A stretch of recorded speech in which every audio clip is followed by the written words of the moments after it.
Hello, my name is Aishwarya, and my topic is the future of AMD treatment, stem cells, potential in ocular medicine. And before I started, I wanted to give a little bit of an introduction. My name is Aishwarya, and I've been working on this project with my mentor, Lorna Riley. I'm presenting from Frisco, Texas. My project out topic is, as you know, stem cell therapy and ocular diseases. And why I chose this topic is I personally think the eye is very interesting, and I think that there's a lot of potential with stem cells in this specific um, ocular medicine.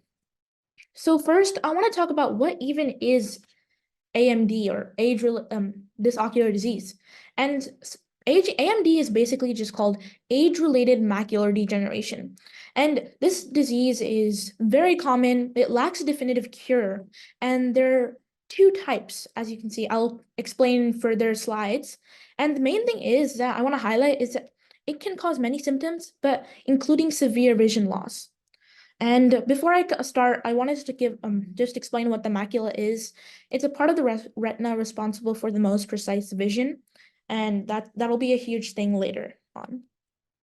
I wanted to talk about the prevalence of age-related macular degeneration. Approximately 1 in 10 Americans ages 50 and older have the early form of age-related macular degeneration. And I think this is a very I think this is very shocking because even though it's this prevalent, there's not really that much of a definitive cure. And I want to talk about that here. So there's two types of AMD. So there's dry AMD and there's wet AMD. Dry AMD is basically the slow deterioration of the macula, and this is essentially the macula is getting thinner with age, and it can happen in three stages: early, intermediate, and late. Some of the symptoms may be vision gaps, color changes, disappearing words, distorted straight lines. And now let's talk about wet AMD. Wet AMD is when blood vessels grow into the macula and damage retinal cells. And this is essentially a very severe version of dry AMD. And more, I want to highlight that anytime you may have AMD, it can easily progress into wet AMD. Like they're very connected and they're equally as harmful for the eye. And you might have experienced sudden central vision loss, abnormal blood vessel growth, and it's a very rapidly progressing disease.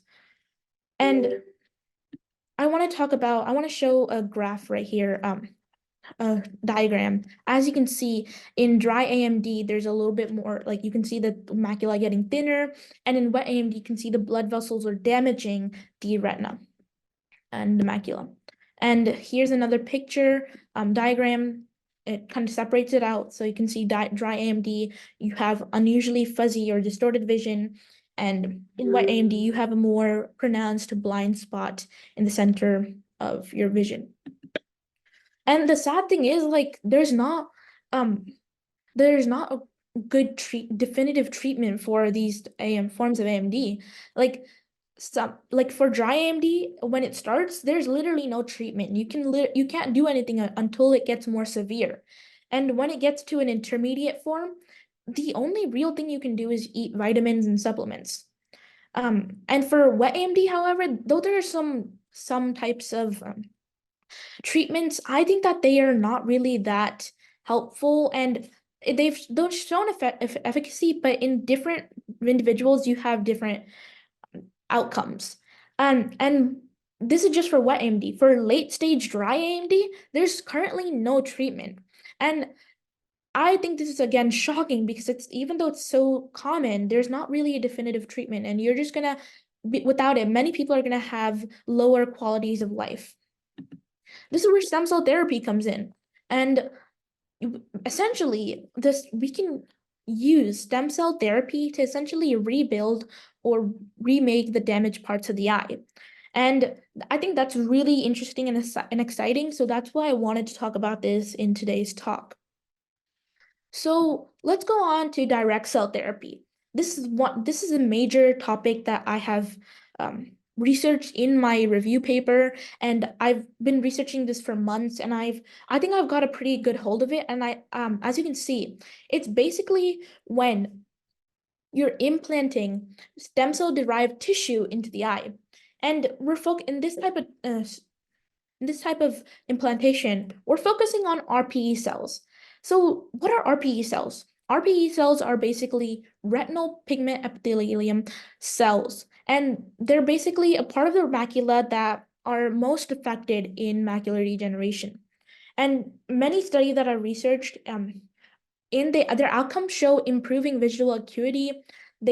When with these transplants, they have less photoreceptor damage, and they integrate well into the ocular microenvironment, which basically means that when your body has lots of mechanisms for foreign objects, and when these cells are transplanted in the eye, it doesn't trigger any of these mechanisms, and it can easily just become one of your body cells. And that's a really exciting and important part, because it shows that there's less adverse effects such as tumor formation. Next, I want to show a little bit of a graph. As you can see, a diagram. You can see that the little thing here, the postdoc project, it's showing right here the pigment epithelium, and as you can see, it's like the bottom base layer. So by helping regenerate this layer, you can help regenerate the other layers as well, and it just has a lot of potential. So next, I want to show this eye anatomy picture just to get a little bit more context of where the macula is. It's in the back of the eye, and it's again the part that's responsible for the most precise vision. And now, like, what is the method that they're using in these studies? Stem cells or stem cell derived tissues are directly implanted into the eye to treat the disease. That's why it's called direct stem cell therapy. Moreover, in this type of stem cell therapy, we're using induced pluripotent stem cells, or iPSCs. And these are the most important thing about this is that you don't need human embryos to get these types of stem cells. You can many studies have taken skin cells, and have made these induced pluripotent stem cells from them. And this really lowers the ethical controversy, because there's a lot of controversy with using stem cells, and by using these lab created ones, I think that's really exciting, and it just shows that the potential that this has in this field. And moreover, you can see that the major source is they take the source of cells, they isolate the stem cells, they differentiate the cells to RPE tissue, and then they transplant it into the eye. That's basically the pathway that they're using in many of the studies I researched. And I just want to show you this pathway of cells. As you can see, in this one study I searched, they have a similar pathway to the pathway I showed before. And you're taking the cells, you're differentiating them, and you have RPE cells, and you transplant them into the eye. Similarly, in another study that I shown you, they have a similar progress. As you can see, they take the iPS cells, they put it through many different treatments, and eventually you'll get mature RPE cells. Next, I want to talk about the other topic that I was talking about in my research project is vesicular stem cell therapy.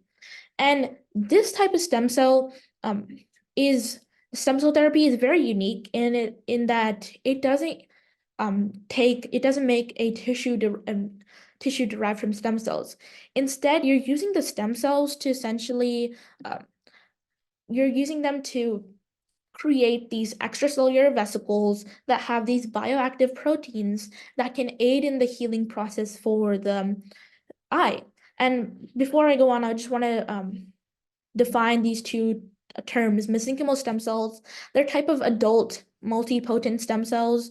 And again, stem cells, if you don't know, they're part of the body's repair system, and they aid in creating new cells and new body parts, body cells. And that's why if you take them from an adult, it has lots of benefits. And extracellular vesicles, they're basically a small sac or like organelle type of thing that has proteins, and it delivers it to cells in the body. And in this type of treatment, you're essentially taking these cells and putting them into the eye to aid in healing and regeneration. And the main thing is that they have specific healing proteins and microRNAs. I just have this graph diagram I want to show you. Fine. As you can see, again, this method is they have the mesenchymal stem cells, they're triggered, they produce bioactive molecules, they're injected into the macula.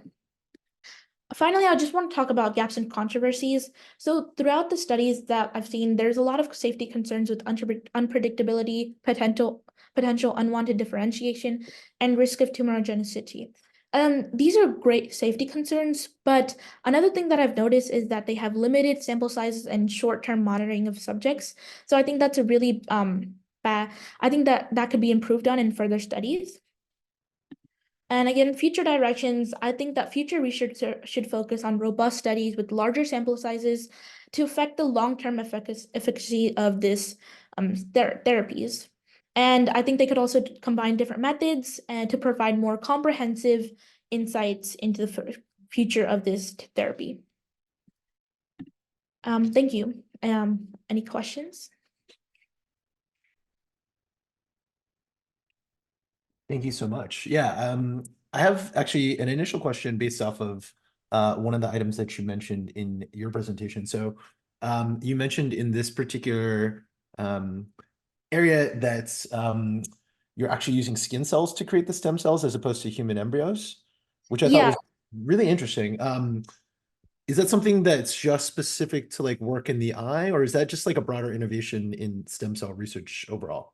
Yeah, it's a major and a very exciting thing because there have been lots of studies and I think there's it's in a lot of studies in different types of different diseases. They've been using this, so they're taking skin cells and other body cells and they're basically reverse engineering them to create these stem cells. So it's very they're called induced, so they're lab created. You don't need to like take a human embryo. And I think that really, again, as I said in my presentation, that takes away the ethical, because a lot of people, they say like, oh, you can't, stem cells therapy is not that it has lots of ethical concerns and you're like taking the embryo. But in this, you can just use skin cells to make stem cells. So I think that's a really exciting innovation that can, and it's already been used in many different studies as well. Super exciting. And yeah, just a great innovation. So we actually have an audience member with their hand up. So, that went away. So if there are any questions that you have, feel free to put them in the Q&A section in Zoom, and I'm happy to ask them for you. Also raise your hand if you're curious, and we can also put you on mic and you can ask additional questions, but that was a great response. I'm curious actually, what are some of the next steps now that you've completed your project? What direction do you want to take your research in the future? So I really want to look into more I mean, I've been doing a review paper, so I want to take more experimental things in the future. I'm reaching out to mentors and asking them if I could try to build an experiment and do my own types of, I mean, that does cost a lot of money, and but I think there's a lot of potential in like simulating it with like math, and there's a lot of the biology and mathematics have a lot of connections. So I was thinking of using math to simulate these further, how the cell would react to these proteins being injected into them. And yeah, I think it has a huge potential in like, instead of doing the actual experiment, you could use math to simulate it. Love it. One final question, and this is coming from the audience. The question is, do we know what is the actual life of a stem cell? So stem cells they're said to be immortal, but they're basically the repair system for our body. So essentially what they are is that they're the ones that help in regeneration of tissue. So for example, if you get a cut on your hand, like the most thing that helps you create more cells is stem cells, and they're all across your body. And they're not technically immortal. They can die off, but they create more stem cells. Like one stem cell creates another stem cell, and the original one dies off. So that's basically the kind of lifestyle.